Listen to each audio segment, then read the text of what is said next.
Good morning, Northern Michigan, and once again, a happy Friday. I'm Jim Horn, and this is Travers Talks, your weekly news wrap for Friday, May 22nd, 2026.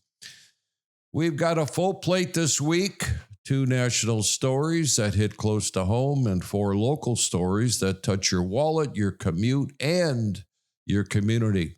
Hey, so grab your coffee, settle in, and let's get into it.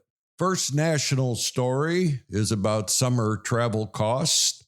If you're planning a summer trip, brace yourself because this is shaping up to be one of the most expensive travel seasons in years. Airfares are running roughly 20 to 27% higher than they were last summer, and gas and lodging costs are up too. Overall, the average American is paying about 9% more to travel than they did just a year ago. Demand is still strong. AAA is projecting a record Memorial Day, but the spending is splitting among income lines, with higher income families traveling freely while lower income households cut back. And here's why that matters for us in a region that lives and breathes summer tourism.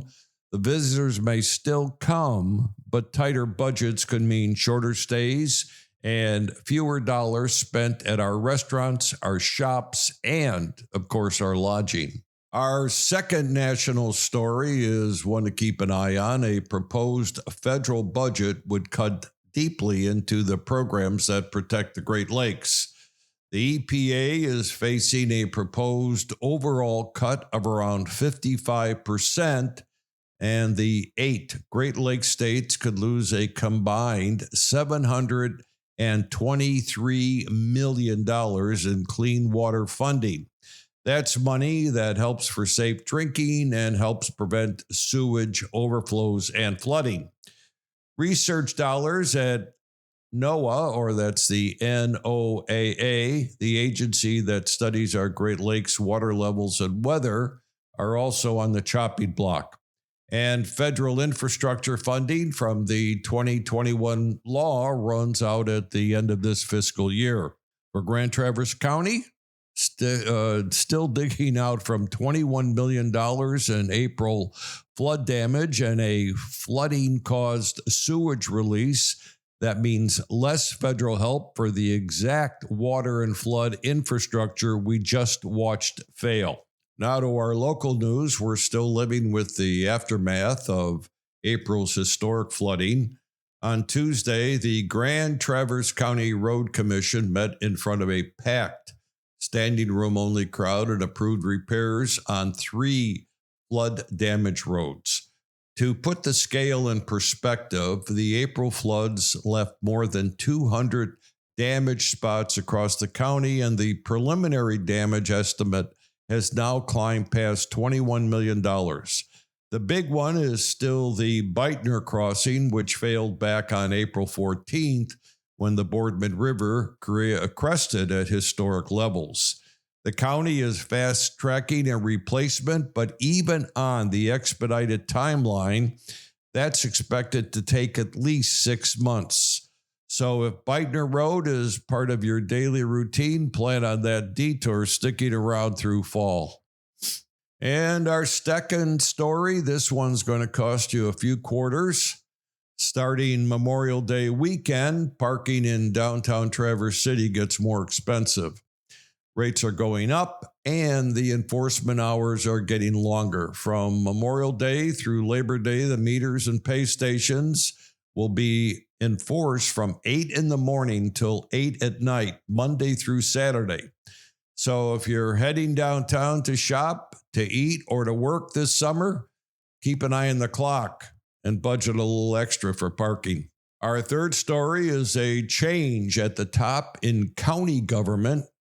Sam Gedman, who's been serving as Chief Deputy Clerk, has been selected as the new Grand Traverse County Clerk.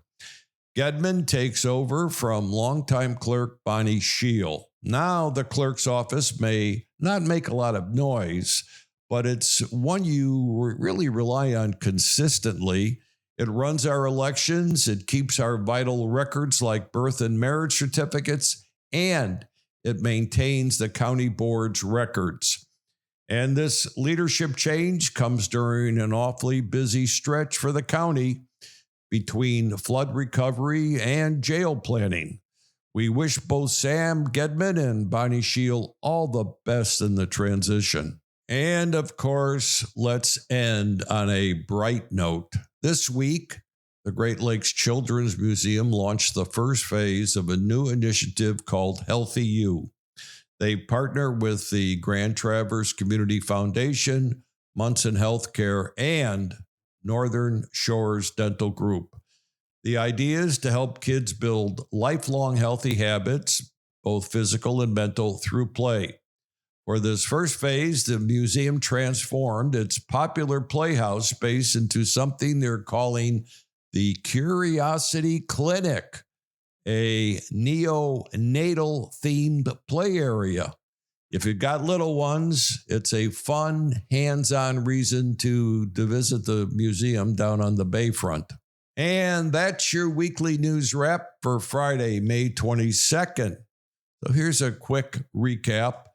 Summer travel is going to cost more.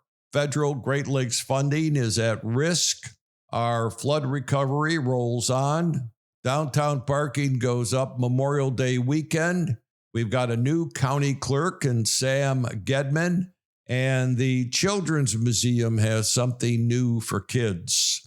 If one of these stories matters to you, get involved, show up to a meeting, fill out that county survey, make your voice heard. That's what keeps this community strong. Hey, I'm Jim Horn. Thanks for spending the part of the Friday morning with me.